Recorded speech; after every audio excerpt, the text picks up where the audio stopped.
योगी राम सूरत कुमार जय गुरु राया। योगी राम सूरत कुमार, योगी राम सूरत कुमार, योगी राम सूरत कुमार जय गुरु राया। योगी राम सूरत कुमार, योगी राम सूरत कुमार, योगी राम सूरत कुमार जय गुरु राया। योगी राम सूरत कुमार, योगी राम सूरत कुमार, योगी राम सूरत कुमार जय गुरु राया। योगी राम सूरत कुमार, योगी राम सूरत कुमार, योगी राम सूरत कुमार जय गुरु राया। योगी राम सूरत कुमार, योगी राम सूरत कुमार, योगी राम सूरत कुमार जय गुरु राया। सद्गुरुनाथ महाराज की गुरुवे शरणம். குருவின் திருவடி சரணம். குருநாதர் நமக்கு எல்லாமாக இருக்கிறார். அதுதான் நிதர்சனமான உண்மை. குருநாதர் நமக்கு எல்லாமாக இருக்கிறார். தாயாக இருந்தாலும், தந்தையாக இருந்தாலும், சகோதரர்களாக இருந்தாலும், சகோதரியாக இருந்தாலும், மனைவியாகவும், கணவனாகவும், பிள்ளைகளாகவும், மற்றுமுள்ள பந்துக்களாகவும், நாம் காணுகின்ற அத்துணை வஸ்துக்களாகவும் இருப்பது பகவான் தான், குருநாதர் தான். ஏகமாக இருக்கின்ற அந்த பரம்பொருள் சத்குருவாக சமைந்து நமக்கு வழிகாட்டவும், வாழ்வில் வழிகாட்டவும், நம்மை கடைத்தேற்றவும், நம்மை அவருடைய திருவடி நிழலிலே இளைப்பாற செய்யவும், இது மாதிரி எல்லா காரியங்களையும், எல்லா செயல்களையும் குருநாதரே செய்து கொண்டிருக்கிறார். அதனால் குருவினுடைய திருவடி அது தேவர்களுக்கும் கிடைக்காது, யாருக்கும் கிடைக்காது. நமக்கு கிடைத்திருக்கிறது என்றால் அது பெரும் பாக்கியம், பெரும் தேவம். தந்தை தாய் ஆவானும் சார்கதி இங்கு ஆவானும். தந்தை தாய் ஆவானும், நம்முடைய தந்தை தாயாக இருப்பது தந்தை தாய் ஆவானும். நமக்கு தாய் தந்தை போல இருப்போம். தந்தை தாய் ஆவானும் சார்கதி இங்கு ஆவானும். நமக்கு நல்ல கதிக்கு, சாரும் கதிக்கு அவர்தான். சார்கதி இங்கு ஆவானும் அந்த ஒன்றில்லா ஆனந்தம் நமக்கு ஆவான். இதற்கு முடிவே இல்லை, எல்லை இல்லாத ஆனந்தம். அந்த ஒன்றில்லா, எவ்வளவு தெளிவா சொல்லுகிறார். அந்த ஒன்றில்லா ஆனந்தம் நமக்காவானும் எந்த மது ஊனாகுவானும் உயிராகுவானும் குரு. உடலாக இருந்தாலும், உடலை இயக்குகின்ற உயிராக இருந்தாலும் எல்லாம் குருதான். ஆகவே குருநாதர் தான் நமக்கு முழுமையாக இருந்து நமக்கு அருள்பாலிக்கிறது. இதனால்தான் குரு அருள் கிடைக்க வேண்டும் என்று சொன்னால் பல ஜென்மங்கள், அந்த ஜென்மங்களிலெல்லாம், ஜென்மம் என்றால் பிறவி, அதிலெல்லாம் நாம் செய்த புண்ணியம் ஒரு சேர பழுத்து முழுமையடைந்தால் குருநாதர் கிடைப்பார். இதுதான் குருவினுடைய ஒரு பெருநிலை. நமக்கு சத்குரு யோகிராம் சுரத்குமார் நமக்கு கிடைத்திருக்கிறார். குருநாதரை சாதாரண ஒரு நிலையிலே நாம் பார்க்க கூடாது. முழு முதற் பரம்பொருளே நமக்கு அருள்பாலிப்பதற்காக மனித சட்டை தாங்கி குவட்டை சிரட்டையும் பனைவோலை விசிறியும் வைத்துக் கொண்டு ஏதோ பிச்சைக்காரன் என்று தன்னை சொல்லிக் கொண்டு கருணை ஜோதியாக, கருணை தெய்வமாக கண்கண்ட காருண்ய மூர்த்தியாக நமக்கு வந்திருக்கிறார். கண்டுகொண்டவர்கள் சிலர். அந்த சிலர் அவர்களெல்லாம் பேர் அருளுக்கும் பாத்திரமானவர். இது பாருங்கள், நம்முடைய எட்டயபுரத்திலே பெருமதிப்பிற்கும் மரியாதைக்கும் வணக்கத்திற்கும் உரிய ஐயா விஜயகுமார் ஐயா அவர்கள் குருநாதருடைய அந்த அந்த அருளால் ஆட்கொள்ளப்பட்டவர். அதை எப்படி சொல்வது என்று சொன்னால், வேறு அருளுக்கு பாத்திரமாகின்ற சத்தாத்மாக்கள் இருக்கிறார்கள். அந்த சத்தாத்மாக்கள் பல பிறவிகளிலே குருநாதர் தொடர்ந்து வருவார். அதை பக்குவப்படுத்தி கொண்டு வருவார். எப்படி பொற்கொல்ல அந்த தங்கத்தை பல்வேறு விதமாக அதை பக்குவப்படுத்தி அதற்கு சேர வேண்டிய சேருமானத்தை சேர்த்து அதை தட்டி எப்படி ஆபரணமாக உருவாக்குகிறாரோ, எப்படி மண் பானை வரைகின்ற அந்த தொழிலாளி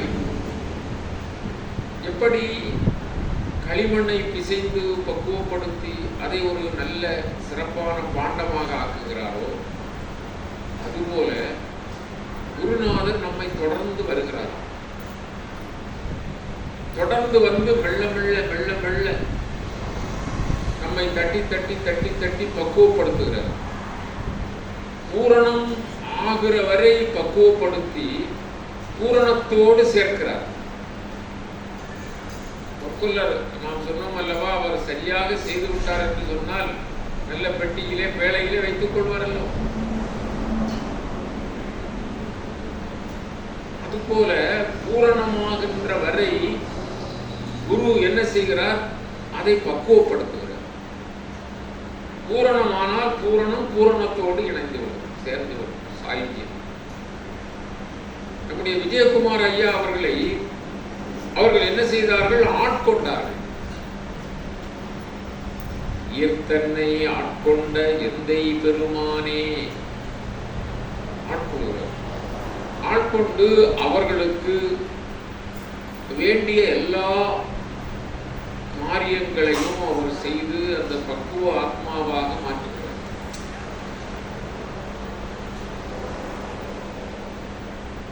அது எங்கோ ஒருவருக்கு எட்டயபுரத்திலே பெரிய ஆலயம் வர வேண்டும், எட்டயபுரத்திலே குருநாதருடைய அன்பு பக்தர்கள் ஏராளமான பேர்கள் உருவாக வேண்டும், பிறவி பெருங்கடல் என்னும் சாகரத்தில் இருந்து கடை தேற்றுவதற்கு இங்கு ஒரு பெரிய அருளாலயம் வர வேண்டும். அந்த அருளாலயத்தின் மூலமாக ஆயிரக்கணக்கான லட்சக்கணக்கான அடியவர்கள் எல்லாம் உருவாகி அவர்கள் நல்ல ஆன்மீக உணர்வு பெற்று ஆன்ம பரிணாமம் அடைந்து உயர்வடைய வேண்டும். அதுதான் பரம்பொருள் இறங்கி வருகின்ற நோக்கம். பரம்பொருள் எதற்காக இறங்கி வருகிறார்? காலகாலமாக வருவார். எதற்காக? கடை தேற்றுவதற்காக. பந்த வாசத்தில் இருக்கின்ற உயிரினங்கள், அதுதான் ஆன்ம, அதாவது ஜீவபோதம் என்று சொல்வார்கள். ஜீவபோதத்தில் இருக்கின்ற ஆன்மாக்களை எல்லாம் கடை தேற்றி ஆத்மபோதத்திற்கு எடுத்து சென்று ஆன்மாவோடு பரத்தோடு இரண்டர கலக்கச் செய்வது. அதற்கு வேண்டிய கருவி கர்ணங்களை எல்லாம் அவரே அமைக்கிறார். கருணை ஜோதிமலை, அடிமுடி தேடி காணாத அந்த பெரு ஞான மலை, நின்ற மலை எழுந்து வந்ததோ என்பார். நின்ற மலை எழுந்து வந்ததோ. அப்படி வந்தமலை சத்குரு யோகிராம் சுரத்குமார் எங்கோ பிறந்து எங்கோ வளர்ந்த விஜயகுமார் அப்படி அவர்களை பற்றி கொண்டார். குருநாதர் பற்றி கொண்டார். விஜயகுமார் ஐயா அவர்கள் அவர் இவரை பற்ற, இவர் பற்றி கொண்டே உன் திருவடியை இனி விட்டு விட மாட்டேன் என்று இவர் பற்றி கொண்டார். இதுதான் குருவர்.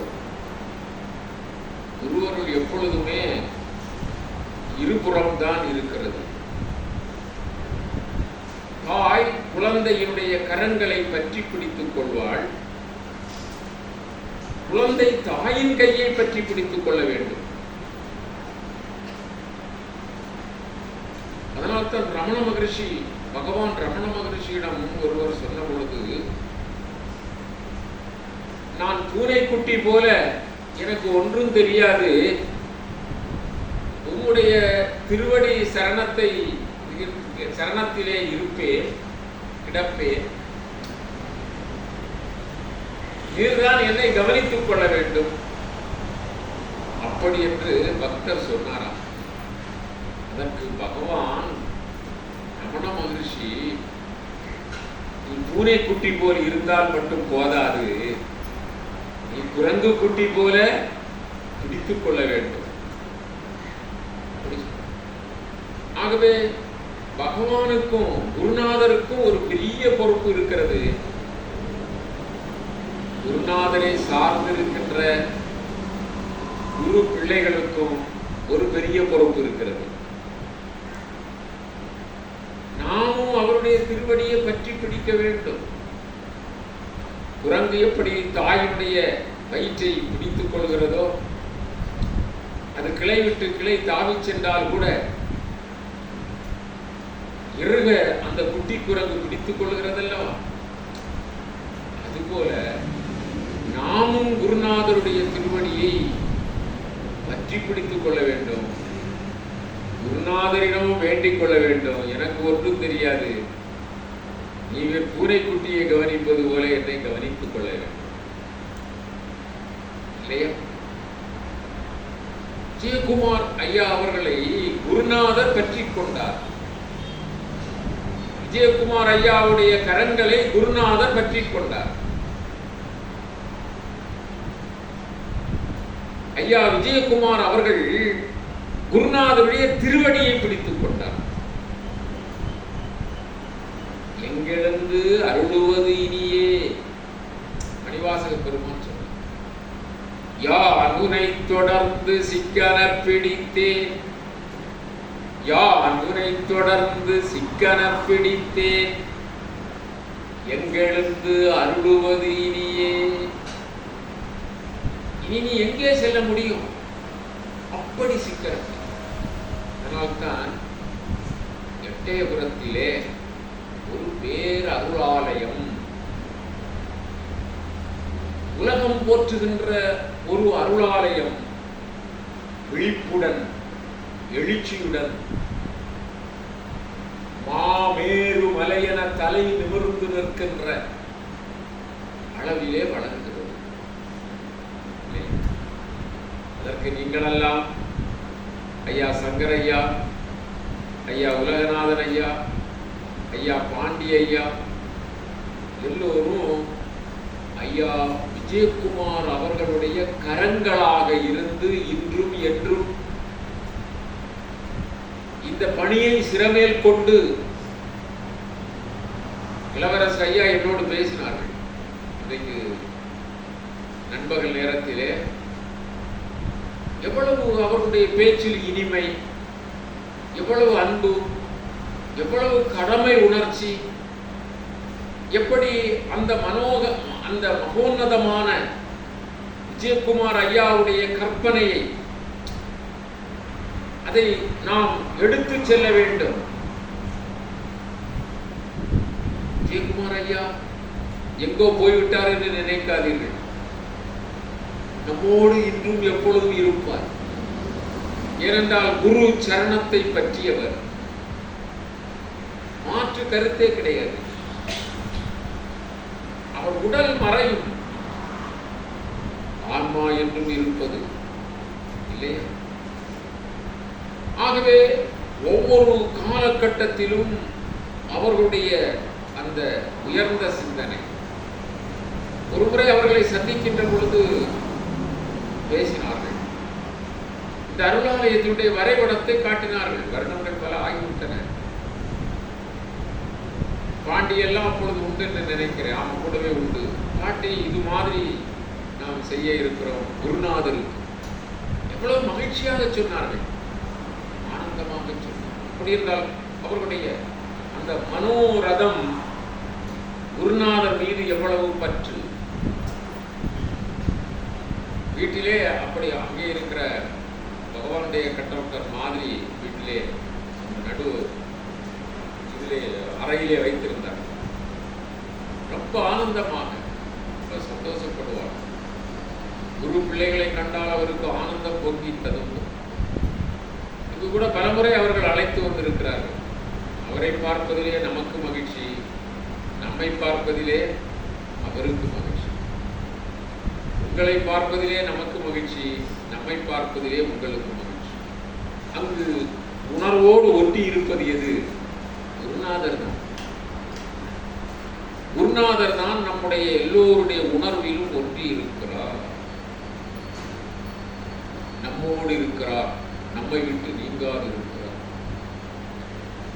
இங்கு வந்தவுடனே மலர் மாலை சூட்டினார்கள். வேண்டாம், இதில் அது ஒரு சம்பிரதாயம், ஐயா நீங்கள் ஏற்றுக்கொள்ள வேண்டும் என்றார்கள் இல்லையா? எல்லோரும் குருவினுடைய அந்த முழுமை நிலையை எல்லோரிடத்திலும் பார்க்கிறார்கள். குரு தவிர வேறொன்று இல்லை. பகவான் ரமண மகரிஷி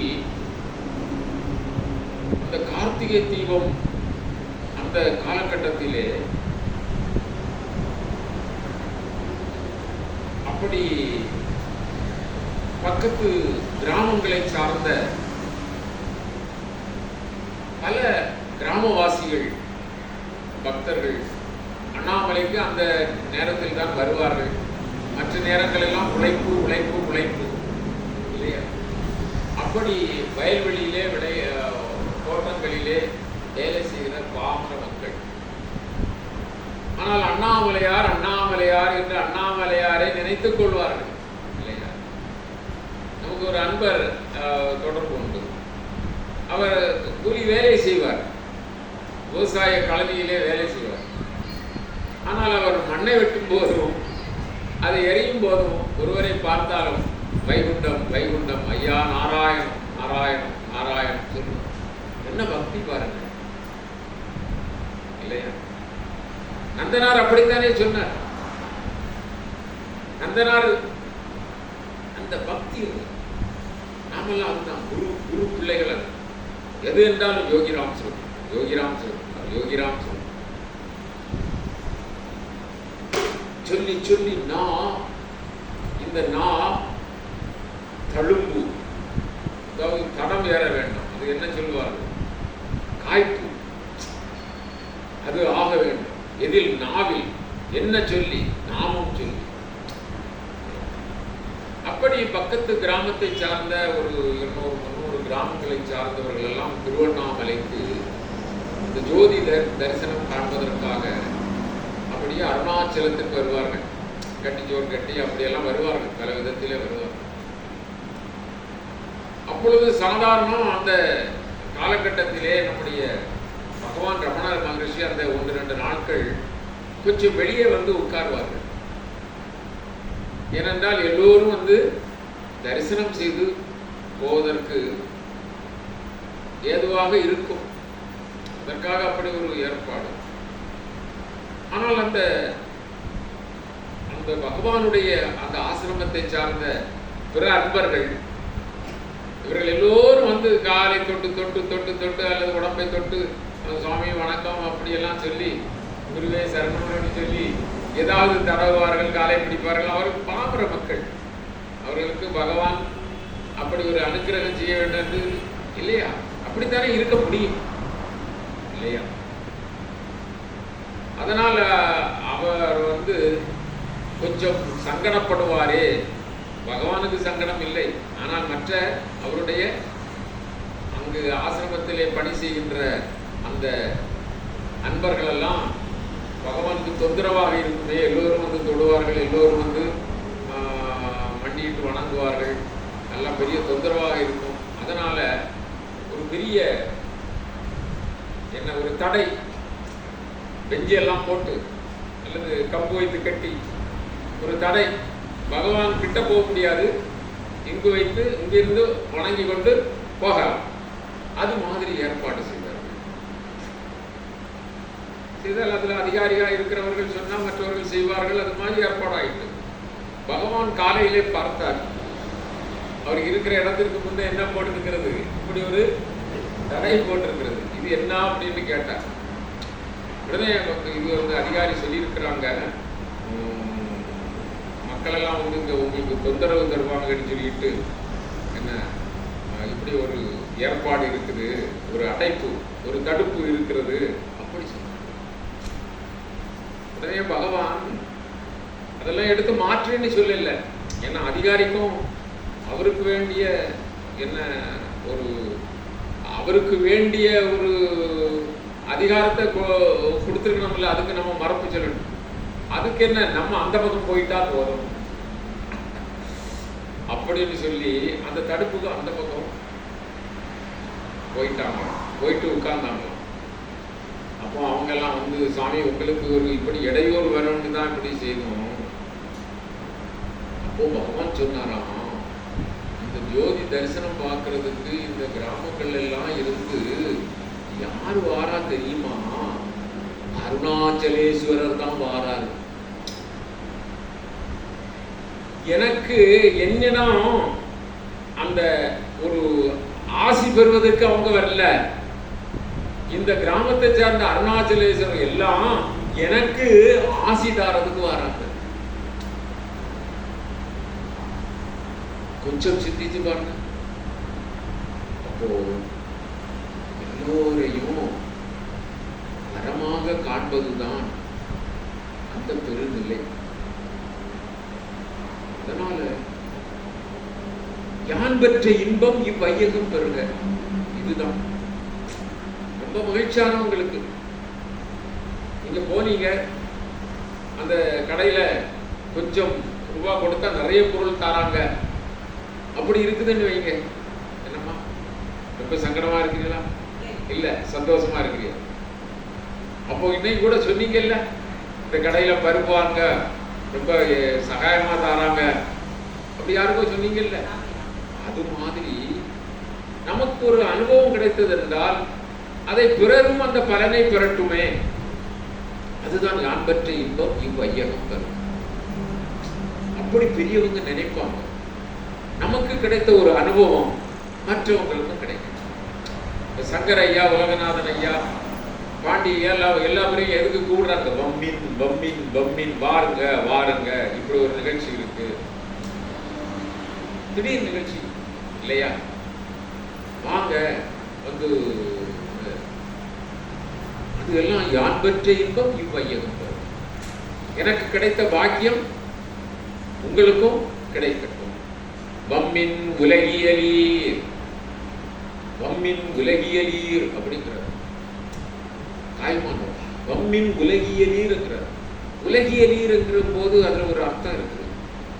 அதாவது இந்த ஜீவபோதத்திலே உலகியல் இந்த பந்தவாசங்களுக்குள்ளே சிக்கிக் கொண்டிருக்கிறோம் அல்லவா, இதுதான் உலகியல். வம்மின் எல்லோரும் வாருங்கிறார். எதுக்கு? அந்த பேரின்ப பெருவெள்ளம் பொங்கி ததும்பி பூரணமாக ஏக உருவாக கிடக்கிறது. காகம் உறவு கலந்துண்ண கண்டீர் அகண்டாகார சிவபோகம் என்னும் பேரின்ப வெள்ளம் பொங்கி ததும்பி பூரணமாய் ஏக உருவாய் கிடக்கிறது. எங்கே? எட்டயபுரம் யோகிராம் சுரத்குமார் அருளாலயத்திலே பொங்கி ததும்பி பூரணமாய் ஏக உருவாய் கிடக்குதையோ.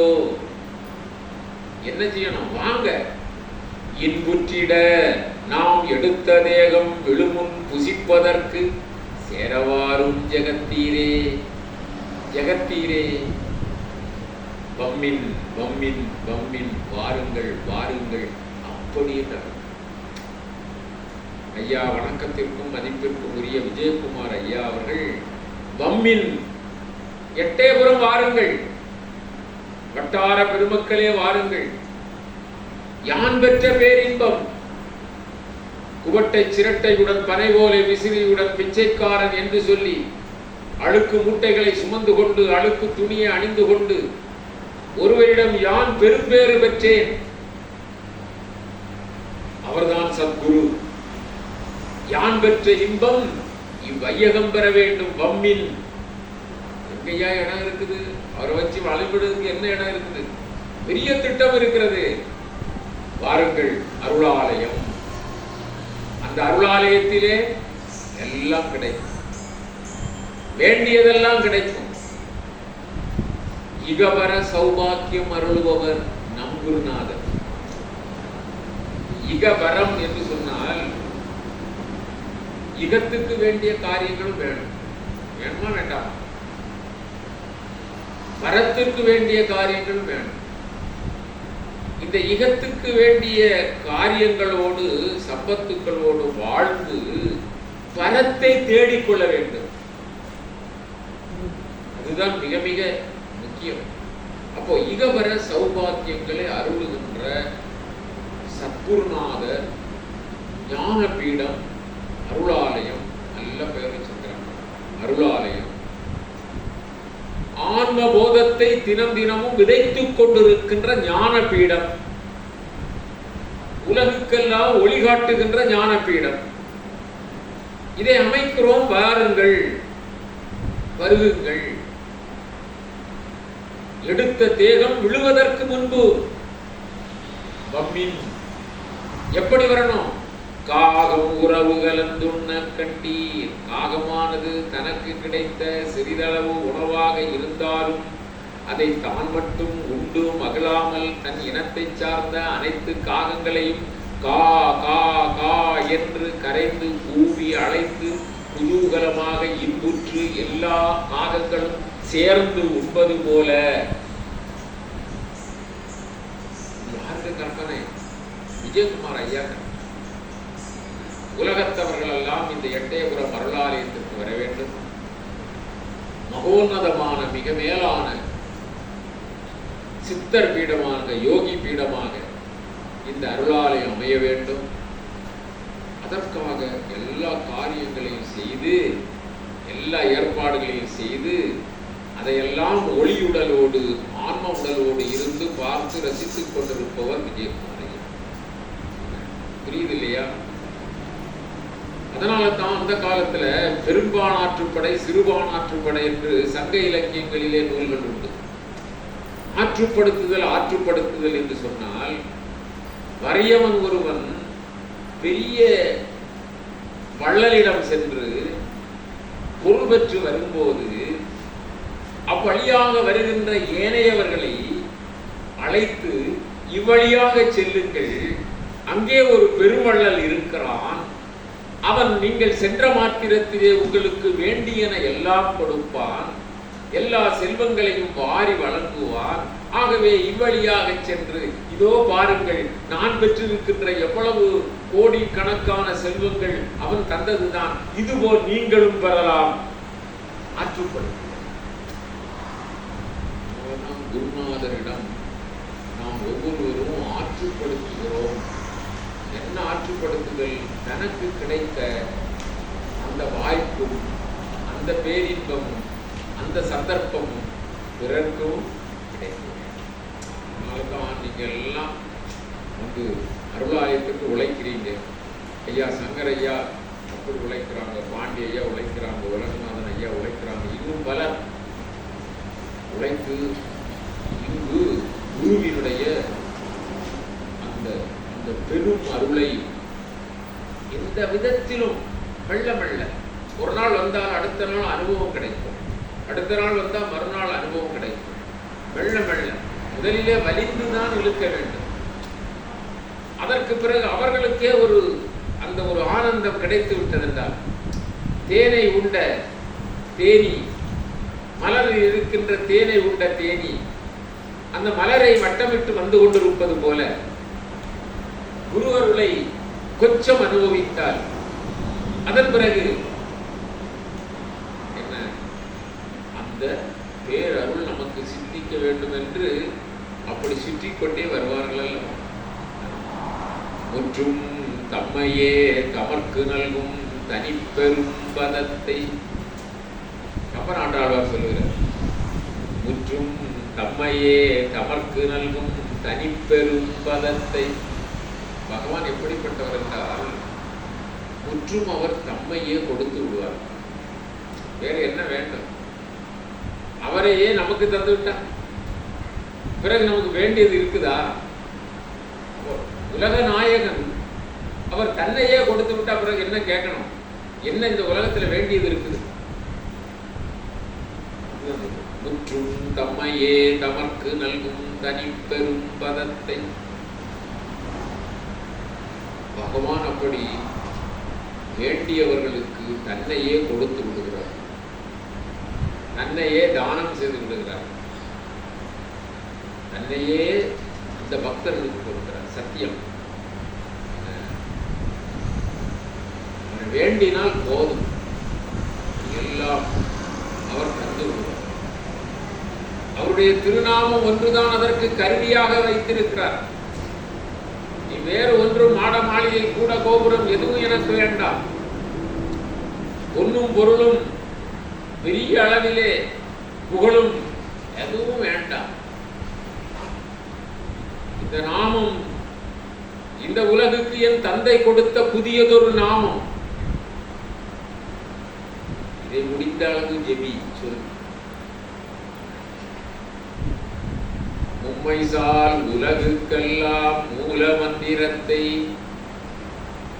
உம்மைசால் உலகம் என்கிறார் கம்பநாட்டர். இதெல்லாம் நம்முடைய வார்த்தை அல்ல. உங்களுடைய பக்குவமான உள்ளம், அடியார்களுடைய திருக்கூட்டம், இங்குள்ள சாநித்தியம், இங்குள்ள அந்த கருணை மழை என்ன சொல்ல வேண்டும் என்று எனக்கு அடியனுக்கு தெரியாது, நினைப்பு இல்லை. ஐயா வரணும்னு நாங்கள் அன்பர்கள் இருக்கோம். ஆனால் எதுவுமே நினைக்காததை கொடுத்து கொண்டே இருக்கிறார் குருநாதர். இப்பொழுது பேச்சாக வருகிறார். இது உண்மை, இது சும்மா பெருமைக்கு சொல்லவில்லை. அது காரணம் என்ன? உங்களுடைய பக்தி, உங்களுக்கு பகவான் மீது இருக்கின்ற பக்தி. அதனால் எது வேண்டுமோ அதை கொட்டுவார். இப்போ யோகிராம் சுரத்குமார், யோகிராம் சுரத்குமார், யோகிராம் சுரத்குமார் அப்படி சொன்னால் அது எப்படிப்பட்ட மந்திரம்? மும்மைசால் உலகுக்கெல்லாம் மூல மந்திரத்தை முற்றும் தம்மையே தமர்க்கு நல்கும் தனிப்பெரும் பதத்தை இம்மையே எழுமை நோய்க்கும் மருந்தினை. எழுகின்ற ஒருவேளையே கர்ணன் சொல்வான் அல்லவா, அல்லல் வெள்ளினையால் இன்னமும் உற்பவம் உண்டாயின் என்றார். ஒருவேளை நான் செய்த வினையின் காரணமாக எனக்கு பிறவி ஏதேனும் உண்டு என்றால்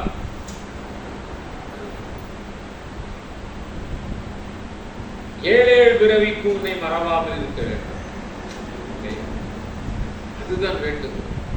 அப்பா, உம்மை குருநாதராக பெற்றுக்கொண்டோம். உன் அருளால் நீர் என்னை உம் அருள் பிள்ளையாக ஏற்றுக்கொண்டீர்.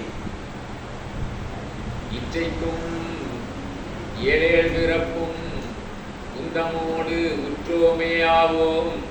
உமக்கே நாம் ஆட்செய்வோம், மற்றை நம் காமங்கள் மாற்றேரோ எம்பாவாம். சுவாமி எப்படி இதெல்லாம் கொடுக்கிறார் தெரியுங்களா?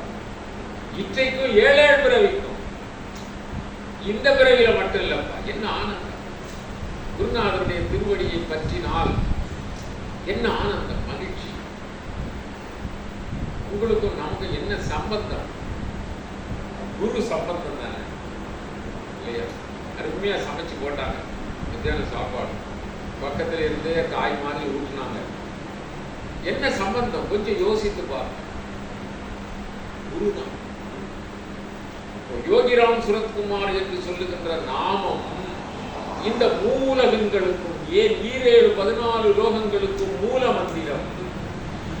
அதை யார் ஒருவர் அதை உட்கொண்டு, யார் ஒருவர் அந்த நாம ஜபத்திலே இருந்து, யார் ஒருவர் குருநாதருடைய அனுபவத்தை பெற்று, எப்படி கன்றிய தாயினுடைய, அதாவது பசுவினுடைய அந்த மடியிலிருந்து கன்று அப்படியே கொஞ்சம் கொஞ்சமாக உறிஞ்சி அந்த பாலை சாப்பிடுகிறதோ, அதுபோல குரு அருளை சாப்பிட்டு கொண்டிருக்கிற ரசம் தெரிந்தவர்கள், அப்படிப்பட்டவர்களுக்கு முற்றும் தம்மையே தமர்க்கு நல்கும் தனிப்பெரும் பதத்தை அவன் என்ன செய்வான்? தன்னையே கொடுக்கிறான். அது மட்டுமா? எழுமை நோய்க்கும் மருந்தினை எழுகின்ற பிறவியிலெல்லாம் அவன் அருமருந்தாக நம் ஆன்மாவோடு கலந்தவனாக ஆன்மஸ்வரூபமாக நம்மோடு இருந்து நம்மை ரட்சிக்கின்றான், காக்கின்றான். பிறகு என்ன வேணும்? பாண்டிக்கு என்ன வேணும்? வேற வேணுமா? சொல்லுங்க. வேற ஏதாவது வேணுமா? சொல்ற தந்தது உந்தன்னை கொண்டது என் தன்னை. சாமி எப்படி மலர் போடுறாங்க பார்த்தீங்களா? ஒவ்வொரு அசைவும் அவருடைய தந்தது என் தன்னை. அப்பா ஞான பரம்பொருளே, ஞானேஸ்வரனே, உலகத்தை காத்து படைத்து அருளுகின்ற அளப்பெரும் கருணையுடைய அருணை ஜோதியே, இந்த கடையேன் ஒரு ஒரு ஒரு ஒரு ஒரு அழுக்கு உடையவன், மலத்திடையே புழுத்த சிறு புழுக்களிலும் கடையே. அப்படிப்பட்டவனை உன் பாத கமலத்தினுடைய ஸ்பரிசத்தினாலே என்னை எடுத்துக்கொண்டாயப்பா. என்னை எடுத்துக்கொண்டாய். நான் எப்படிப்பட்டவன்? மிக அழுக்கானவன், மிக தாழ்ந்த எண்ணங்கள் உடையவன், தீய குணங்கள் உடையவன். அப்படிப்பட்ட என்னை நீ எடுத்து உன் திருவடியிலே வைத்து அழகு பார்க்கிறாய். கொண்டது என் தன்னை. நீ என்னை எப்படிப்பட்டவனை எடுத்துக்க? ஆனா ஒன்னே நீ என்ன செய்தா? தந்தது உன் தன்னை. இந்த அழுக்கு மூட்டையை எடுத்துக்கொண்டு, அழுக்கானவனை எடுத்துக்கொண்டு, தாழ்ந்தவனை, எளியவனை, கரை சேராது இருந்த இந்த கயவனை எடுத்துக்கொண்டு தந்தது உன் தன்னை. உன்னை நீ தந்து விட்டார். என்னை எடுத்துக்கொண்டு உன்னை தந்து. இது விலை போகாத சரக்கு எடுத்துட்டு நல்ல மாணிக்கத்தை கொடுத்தது மாதிரி. கூவி கூவி அழைத்தாலும் விலை போகாது, அடுத்த நாள் வச்சா அழிவு போகும். அது மாதிரி விலை போகாத சரக்கு பொருள். இதை எடுத்துட்டு என்றென்றைக்கும் மகுடத்தில் வைக்கக்கூடிய மாணிக்க நவரத்னங்களை எனக்கு தந்துட்டான். அப்படி பொருள் உதாரணம் சொல்லலாம். வந்தது உந்தன்னை கொண்டது என் தன்னை சங்கரா ஆர்வலோ சதுர. இந்த சதுர விளையாட்டுல யாரு ஜெயிச்சவங்க? இந்த விளையாட்டுல நீ என்னை எடுத்துக்கொண்டாய், உன்னை தந்தாய். வேண்டிய வேண்டாததை எடுத்துக்கொண்டாய், வேண்டியதை தந்தாய். இதுல யார் சதுர வெற்றி பெற்றவர்? நீ. நான் தான் வெற்றி பெற்றேன். என்ன வேண்டாத பொருளை எடுத்து கொடுத்துட்டு, திருவிழாக்க குப்பையெல்லாம் வாரி கொண்டு கொடுத்துட்டு, அந்த கூட நிறைய மாணிக்கத்தை தந்தாங்கன்னா எப்படி இருக்கும்? எப்படி இருக்குமா? அதுதான் இந்த உதாரணம். என்னை எடுத்துட்டு தந்தது உந்தன்னை. உன்னை கொடுத்து விட்டா யார் கோலோ சதுரம். இதில் வெற்றி பெற்றது யார்? அது எப்படி தெரியும்? யார் என்னை எப்படி முடிவு பண்றது? அந்த ஒன்றில்லா ஆனந்தம் பெற்றேன். உன்னை நான் அடைஞ்சது, உன்னை தந்ததுனால எனக்கு என்ன கிடைச்சிட்டு? அந்த ஒன்றில்லா ஆனந்தம் பெற்றேன். அந்தம் இல்லை, ஆனந்தம் ஆனந்தம் ஆனந்தம் தெய்வீ. என்ன எடுத்தனால யாது நீ ஒன்று பெற்றாய். இந்த கடையனை எடுத்தனால உனக்கு என்னப்பா? அந்த முன்னில்லா ஆனந்தம் பெற்றேன் உன்னை தந்ததனால். என்னை எடுத்துக்கொண்டதுனால உனக்கு ஒரு பேர் இல்லை. ஆனாலும் அருள் மனம் தமிழுகின்ற சிறப்பு மிகுந்த இந்த கருணையினால் எனக்கு உன்னை தந்து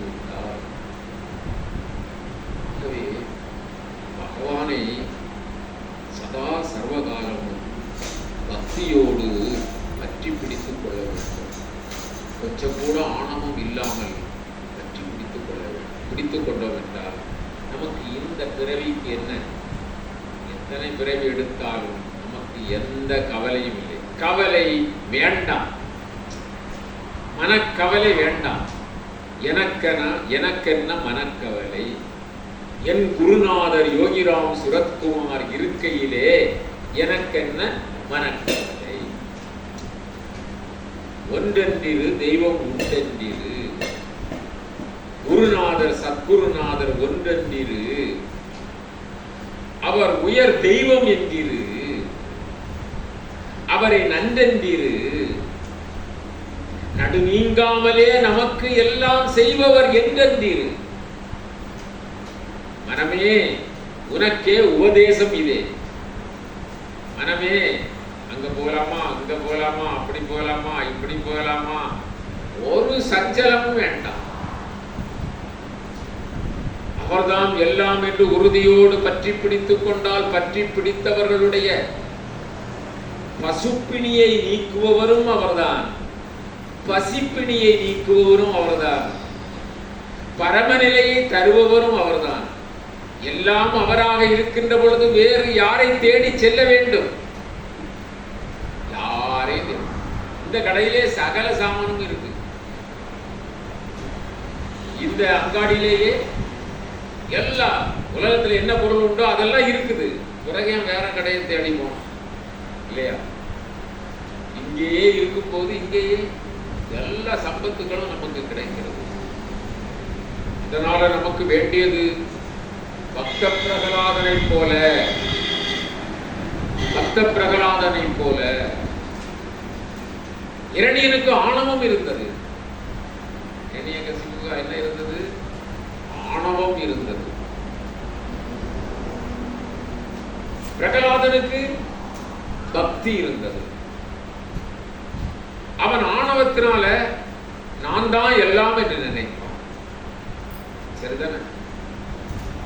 நான் இல்லை. சாதாரண பேச்சில் சொல்வார்கள் அல்லவா, நான் தான் என்றால் அந்த ஒண்ணும் இல்லை. நான் அல்ல என்று சொன்னால் எல்லாம் உண்டு. இரண்டு பேருக்கு உள்ள வித்தியாசம் அதுதான். அந்த மகா புராணத்துல அதுல சொல்லக்கூடிய வித்தியாசம், ஒரே வித்தியாசம் இதுதான். இரணியனுக்கு ஆணவம் இருந்தது, அதனால எல்லாம் நான் தான் என்றான். பிரகலாதனுக்கு ஆணவம் இல்லை, எல்லாம் அது என்றான். எல்லாம் மகாவிஷ்ணு தான் என்றான் இல்லையா? எல்லாம் பரம்பொருள் தான் என்றான். இவன் எல்லாம் நான் என்றான், அவன் எல்லாம் அது என்றான். இவன் எதை பார்த்தாலும் நாராயணனாக பார்த்தான். அவன் எதை பார்த்தாலும் தன்னுடைய பராக்கிரமம், நான், நம்முடைய சம்பத்து, நம்முடைய சொத்து என்று நினைத்தான். ஆகவே நாராயணா என்று ஒன்று இல்லை. எல்லோரும் என்னையே சொல்லுங்கள், இரணியாய நமக சொல்லுங்கள். வரலாறுலாம் பல முறை நாம் கேட்டிருக்கிறோம். அதனுடைய சாராம்சத்தை கொஞ்சம் பருகி பாருங்கள். இந்த உடலிலே நான் என்ற ஆணவம் இருக்கிறது. இரணியன் இருக்கிறான். எங்கே இருக்கிறான்? நம்முடைய உடலிலே இருக்கிறான். நம் ஒவ்வொருவருடைய உடலிலும் இப்பொழுது இரணியன் வாசகம் செய்கிறானா? செய்கிறான். அதனால அவர் கூட்டா நம்ம போனோமா? இல்ல நம்மளோட மேலான ஆள் உண்டா? இல்லையா? நம்ம எவ்வளவு பெரிய கோடீஸ்வரன், என்ன காரியங்கள், அங்க போய் கூறி நிக்கணுமா? சாமி விழுந்து கூப்பிடாட்டு என்ன? அதெல்லாம் போய் எழுந்துக்கு நிக்கணும். இதெல்லாம் என்ன வருது? இரணியன் வருவாங்க. இரணியன் வருகிறான். அந்த இரணியன் எப்படி நரசிம்மமூர்த்தியினால் அழிக்கப்பட்டானோ அதுபோல நம்முடைய குருநாதர் அருளினாலே நம்முடைய ஆணவம் அழிக்கப்படுகின்ற பொழுது பக்தி தலைக்கும். பக்தனுக்கு பயம் இல்லை, பக்தனுக்கு அச்சம் இல்லை. அச்சங்கிற பொருளும் அதுதான். பக்தனுக்கு துக்கம் இல்லை, பக்தனுக்கு துயரம் இல்லை. அவன் அந்த இரணியனை இவனை தீயை தூக்கி போடுங்கள் என்றான். பக்தனுக்கு பயம் இல்லை, அவனுக்கு எதனாலும் நாசம் இல்லை, எல்லாம் பரமாக பார்க்கிறான். ஆகவே இது நெருப்பு நாராயணன். நெருப்பு நாராயணா, நீ என்ன செய்ய வேண்டுமோ செய்யலாம். பாருங்க, ஒரு பெரிய வரலாற்றை நமக்கு எவ்வளவு தெளிவா கொஞ்சம் குழந்தைகளுக்கு மிட்டாய் கொடுத்தது போல கொடுக்குறாங்க. ஏதோ கதையை படிப்பு போயிடும். அப்படி அல்ல. எங்கும் எதிரும் பகவானை காணுகின்ற அந்த பாட்டு நமக்கும் அந்த திருஷ்டி கிடைக்கும். இங்க எல்லாருக்கும் கிடைக்கும், நிச்சயமா கிடைக்கும், சந்தேகமே கிடையாது. எல்லாருக்கும் அது கிடைக்கணும். எல்லாம் அந்த பூரணம் தான், இதை தவிர்த்து வேறு இல்லை. ஆனாய நாயனார் ஒரு வார்த்தை மட்டும் சொல்லி நிறைவு செய்கிறேன். ஆனாய நாயனார் என்று 63 நாயன்மார்களிலே ஒரு நாயனார் ஆனாய நாயனார். அவர் கண்டுகாலிகளை ஒட்டி சென்று காட்டிலே விட்டுக்கொண்டு அப்படியே கொஞ்சம் ஆனந்தமா இருப்பார். நிறைய பேர் ஆனந்தமா இருக்கிறாங்க. நீங்க எல்லாம் ஆனந்தமா தான் இருக்கிறீங்க, ஐயா எல்லாம் ஆனந்தமா தான் இருக்கிறாங்க. என்ன அடுத்த நேரத்துக்கு எதை பற்றி யோசிக்கல. கடவுள் என்ன விட்டாரோ அது சுகமா இருக்கலாம், ஒன்றும் பிரச்சனை இல்லை.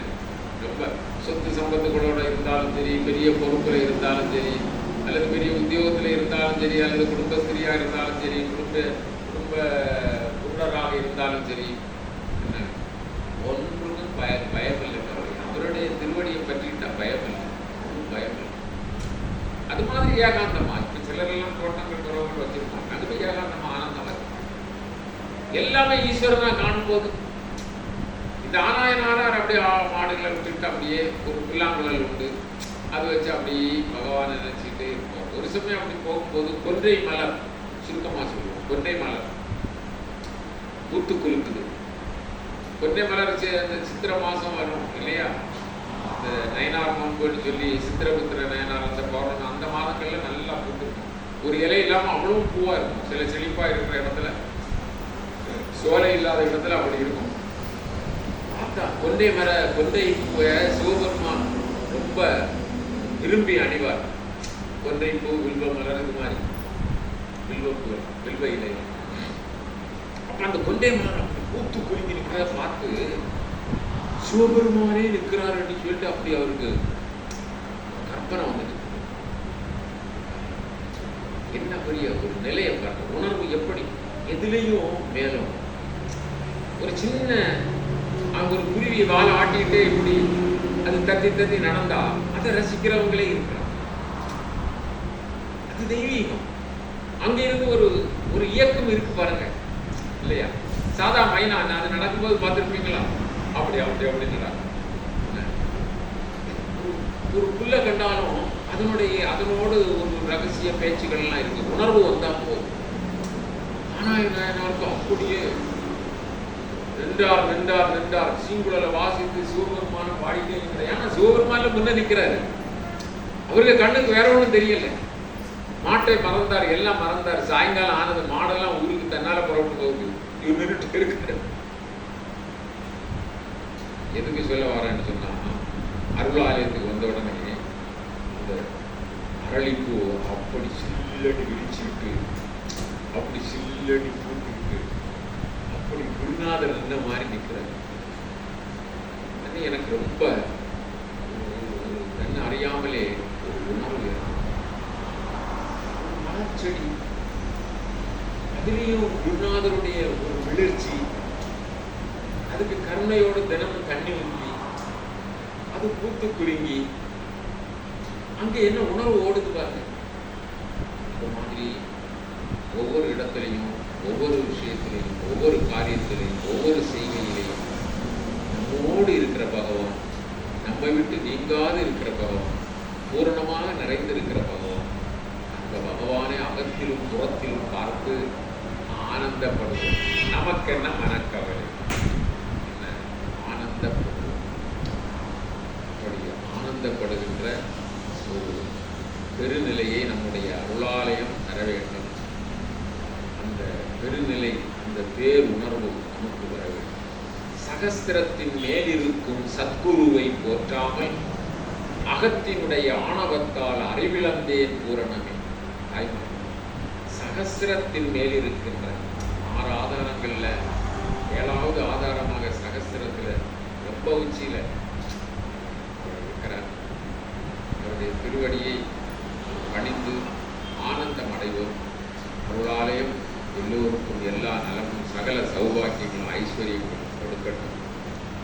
இந்த அருளாலயத்தை நிறுவியிருக்கின்ற விஜயகுமார் அவர்களுடைய உறவுகள், சொந்தங்கள், பந்தங்கள், அவருடைய குடும்பத்தார், அவருக்கு உறுதுணையாக இருக்கின்ற பல நண்பர்கள், மெய்யடியார், இந்த அருளாலயத்தில் வந்து பலன் பெறுகின்ற, நிரந்தரம் வருகின்ற குருநாதருடைய நாமத்தை ஜெபிக்கின்ற எல்லோரும் எல்லா நலமும் சகல சௌபாக்கியங்களும் ஐஸ்வர்யங்களும் பெற்று குருநாதருடைய திருவடியை மறவாமல் பூரண வாழ்க்கை வாழ எல்லாம் வல்ல சத்குருநாதருடைய திருவடிகளை இறைஞ்சி பிரார்த்திக்கிறோம்.